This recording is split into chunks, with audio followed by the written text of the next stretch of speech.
The Apple Watch Series 11 and SE3 are here, and Apple has finally leveled the playing field, bringing pretty close feature parity to their standard watches. And in this video, we're going to talk about all the features these have to offer, when you should save some money and get the SE3, or when you should spend a little more to get the Series 11. The main difference in these is actually the design of them. So the Series 11 is actually a little bit thinner and flatter than the SE3. Whenever you look at them, you might not notice that, but actually having it on your wrist, you definitely notice it feels a little bit flatter and a little bit more comfortable. Both of these do now finally have the always-on display. This used to be a feature missing from the SE series, but the always-on display is amazing because you don't have to actually raise your watch to look at it if you want to see what's on the screen. The sizes of these are also a little bit different. You can get the Series 11 in either 42 or 46 millimeters. The SE is available in 40 and 44 millimeters, which is a little bit smaller display. Also, the viewing angles on these are slightly different. The SE does not give you as wide of a viewing angle, which means if you've got it on your wrist, you may find that you have to actually adjust the angle to be able to see the display.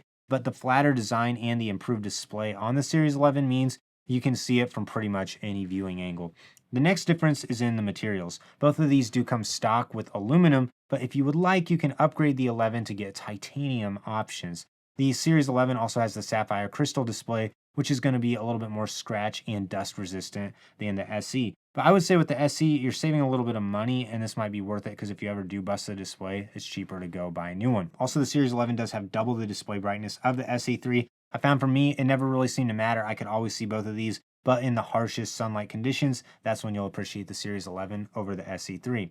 The next thing about these that's really interesting is they actually both have the same S10 chip, the same W3 wireless chip, the same neural engine, and 64 gigabytes of storage on these, which means that the core performance on both of these is going to be pretty much identical. The main difference is the Series 11 has the second generation wideband chip, which is going to allow you to activate precision finding to find your iPhone, which will actually guide you closer to your phone. But with the SE3, all it'll do is allow you to beep the iPhone, which for most people is still going to be very helpful for helping you locate your phone if you lost it in a couch or something like that.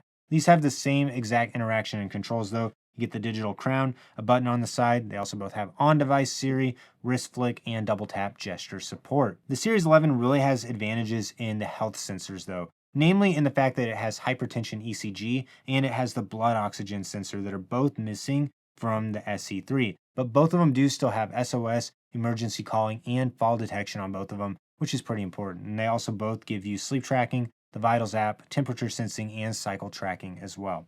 Another big difference between the two of these is in battery life. Series 11 promises up to 24 hours of battery life or 38 hours in low power mode. The SE gives you 18 hours of battery life or 32 hours in low power mode, which is going to be pretty comparable and mean that you're going to have to keep these charged regularly. But the Series 11 fast charges to 80% in 30 minutes and the SE takes 45 minutes to reach 80%. So that's going to be a little bit faster if you need to recharge this very quickly without leaving it on your charger for too long.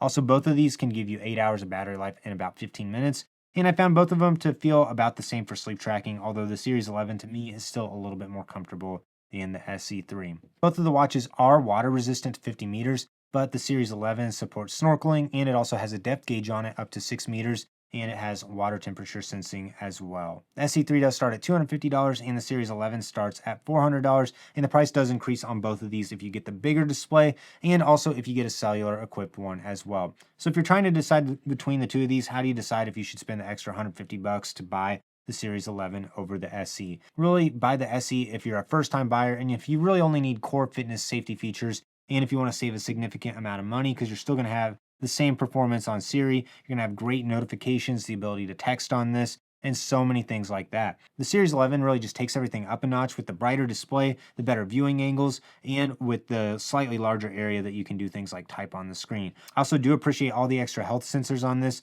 but the SE3 still has all the essentials that you need. The Series 11 really just takes everything up a notch with features like hypertension. So which watch do you think fits your lifestyle better, the SE3 or the Series 11? Let me know in the comments down below what you think. I'd love to hear them. Like this video, subscribe to the channel so you don't miss out on any upcoming content. If you're interested in buying either of these, I'll have links for them in the description below.